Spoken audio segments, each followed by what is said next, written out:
Can you say something about how you like to fuel your, like, whether it's race or Sure. great training sessions, like maybe the day before, let's go even that far, during, and maybe a few hours after? Okay. It'll be a little different for racing than it will be for like a big workout, just because the interesting thing about ultra running is just like you never do the race. Even like most endurance races, you're going to cover the distance, you're going to replicate the race almost up to it in training, whereas with 100 miles You can't. you might replicate a third of it. Yes. So I'll walk you through kind of my approach for like a 100-mile race, and I can tell you maybe what I would do differently on like a training day. But yeah, so for where the community is in agreement is that you do want to be very good at burning fat for ultra marathons. I mean, there's just like the intensity's low. If your ratios are skewed very high towards carbohydrate metabolism, then you're going to have to defend your muscle glycogen through tons of carbohydrate consumption. And that's just going to be very hard to do over the course of an entire day, even at low intensities. So it's a fuel tank thing. I mean, it's like your leanest endurance athletes have way more fat than they do glycogen stores. When you're doing low intensity performance, you want to be burning high levels of fat and sparing that muscle glycogen. What I tend to do is I want to start the race burning really high levels of fat. So I'll maybe have some carbohydrate the night before for dinner, but then I'm going to lean into the overnight fast, breakfast the morning of. I'm going to stay away from carbohydrates for a 100-miler anyway. And I'm going to have something that's pretty like high energy, low volume. So like I'll do like an S Fuels Life Bar. They've got like What's in an S Fuel Life Bar? Are we talking about carbs? Are we talking about protein? It's basically fat and protein. It's Fat like and protein. Yeah, fat protein bar, and they make some. That's awesome. Yeah. You need to get one. So it's low carb. Yep. Yeah, S Fuels makes a whole product line that's like kind of positioned for a low carb athlete. So they have some products on their lineup that offer some carbohydrate, which is perfect for me because I do introduce some carbohydrate on racing and some of my bigger training sessions and things.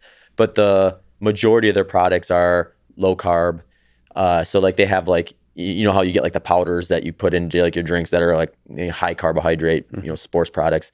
They make a version of that that's like fat based. Oh, cool. That you can mix in with water. Yep. Cool. Yeah. So they've got like a creamer version and then a fruity flavored version. So you can like replicate the taste and the feel of drinking like a sports drink. Science is awesome. I know it is. Well, and that's so much of it too, because people are always like, well, I don't know. I just like to have my Gatorade or whatever. Right, yeah. It's like, well, you can have it now. Just it won't have all the carbs. So you can bring that kind of thing with you. Yeah. So I'm leaning on a lot of those like kind of liquid calories, like those low volume, high energy, fat protein stuff the morning of, so that when I start the race, my body's gonna be encouraged to start out burning high levels of fat.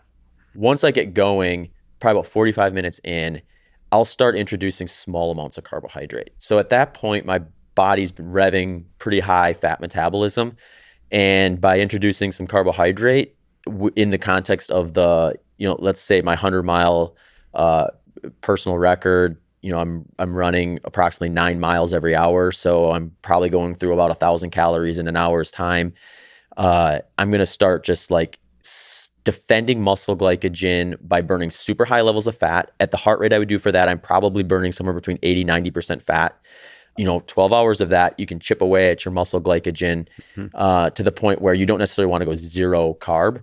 So I'm basically just trying to defend what I know I'm going to be burning from the carbohydrate side of that 80 to 90% fat, 10 to 20% carbohydrate by taking in like, usually, I've gone as low as about 15 grams of carbohydrate per hour and as high as 40 grams. And the reality is somewhere in between is probably the sweet spot, but 40 I can get away without any digestion issues. So I'm not really concerned pushing up to that during a race, since I'm only concerned about performance on that day. Is it the carbs that's the problem, or is it fiber? From going above 40 grams? Or just because you mentioned digestion issues. One of the things for me, it's like one of the cool things about fatty protein and fat is like my stomach just feels way better. Yeah. Like carbs introduce like bloating and just not feeling great. Yeah, and I think the funny thing is like if you look at the position paper for ultramarathon single day events, and it's very limited in the sense that and it's not anyone's fault. It's just we don't have a lot of great research on 100-mile races. It's really hard to study what's going on when someone's running 100 miles.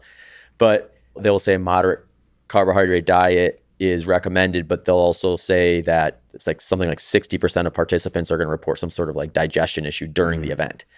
So then it kind of becomes an issue of, do you want to flip that coin? Do you want to flip that coin? You want to be the 40%. Right, exactly.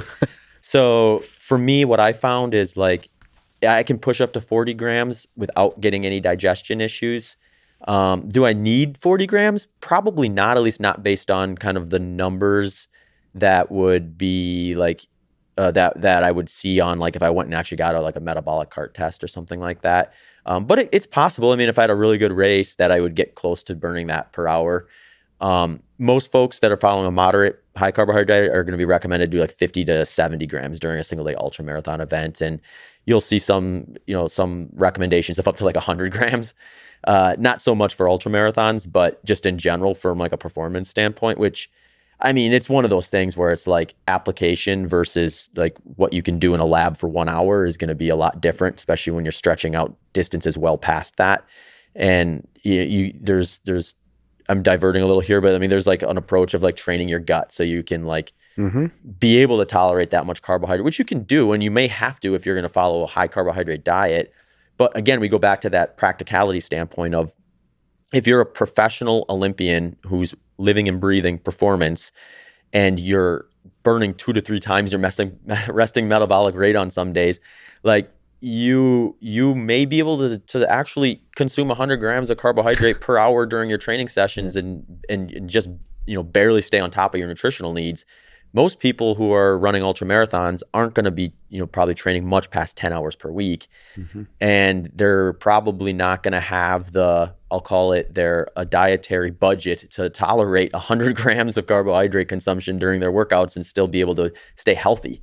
And, so I think that's kind of like a bit of a non-starter for the majority of people, unless we want to talk about like a tiny percentage of the 1% of top performers.